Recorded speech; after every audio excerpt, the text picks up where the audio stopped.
Donc les résultats des examens du sommeil que nous avons pratiqués, on peut faire donc une polygraphie en ambulatoire à la maison ou une polysomnographie en clinique. Les résultats vont nous permettre d'avoir différents renseignements. D'abord, bien sûr, le ronflement, c'est important. Ensuite, les apnées du sommeil. Donc, on parle d'une apnée lorsque le patient arrête de respirer plus de 10 secondes. Et donc, il y a une cotation. En dessous de 5 apnées par heure, on considère que c'est normal. Entre 5 et 15 apnées par heure, on parle de syndrome d'apnée du sommeil léger. Entre 15 et 30, un syndrome d'apnée du sommeil modéré. Et au-dessus de 30, un syndrome d'apnée du sommeil sévère. Donc on va s'intéresser au syndrome d'apnée du sommeil léger qui n'est pas pathologique. Donc tous les soins qui vont découler de ce syndrome ne sont pas couverts par la sécurité sociale. Et la meilleure solution, c'est une orthèse d'avancée mandibulaire.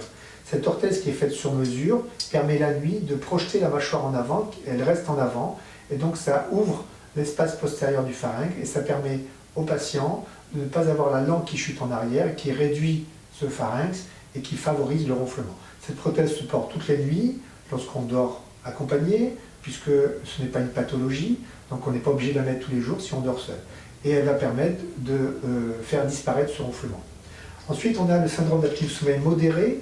À ce moment-là, le traitement il est du même type, une orthèse également, comme je vous l'ai dit, mais cette fois-ci, elle va être prise en charge par la sécurité sociale et par les mutuelles, parce que le problème est une pathologie avec des risques potentiels importants, cardiaques, neurologiques, endocriniens, psychiatriques, etc. Vous pourrez regarder notre petite vidéo qui parle des symptômes de ce problème. Ensuite, on a un syndrome d'apnée du sommeil sévère qui arrive le plus souvent chez les patients en surpoids, mais pas que cela. Et donc là, on va avoir des pathologies qui sont beaucoup plus graves, avec des symptômes beaucoup plus importants. Les patients qui ont un syndrome d'apnée du sommeil sévère, la première indication et la meilleure indication, c'est porter un masque nocturne qui est relié, alors c'est soit un masque nasal, soit un masque nasobuccal qui va prendre le nez et la bouche. Il est relié à une machine qui insuffle de l'air, ce n'est pas de l'oxygène, c'est de l'air, donc c'est en fait, on va schématiser une pompe à air qui va insuffler de l'air au moment de l'inspiration. Donc les tissus vont s'expandre et donc le patient ne va plus faire d'apnée. Ce n'est pas toujours évident à admettre, d'une part, et à pouvoir le tolérer, mais c'est en tout cas ce qui donne les meilleurs résultats. Chez ces patients-là, on ne proposera l'orthèse que si le patient ne veut pas ou ne peut pas tolérer la machine.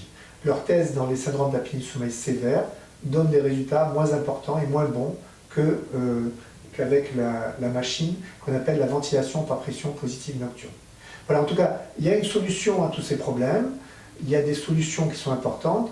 La chirurgie aujourd'hui n'est quasiment indiquée que chez les gens qui présentent une hypertrophie très importante des amygdales et qui ne sont pas en surpoids. Sinon, la radiofréquence, le laser et la chirurgie classique, malheureusement, ne donnent pas de bons résultats dans le temps et avec des récurrences et avec une récidive de la pathologie. Voilà, donc n'hésitez pas à vous connecter sur notre site crts.fr pour avoir de plus amples renseignements.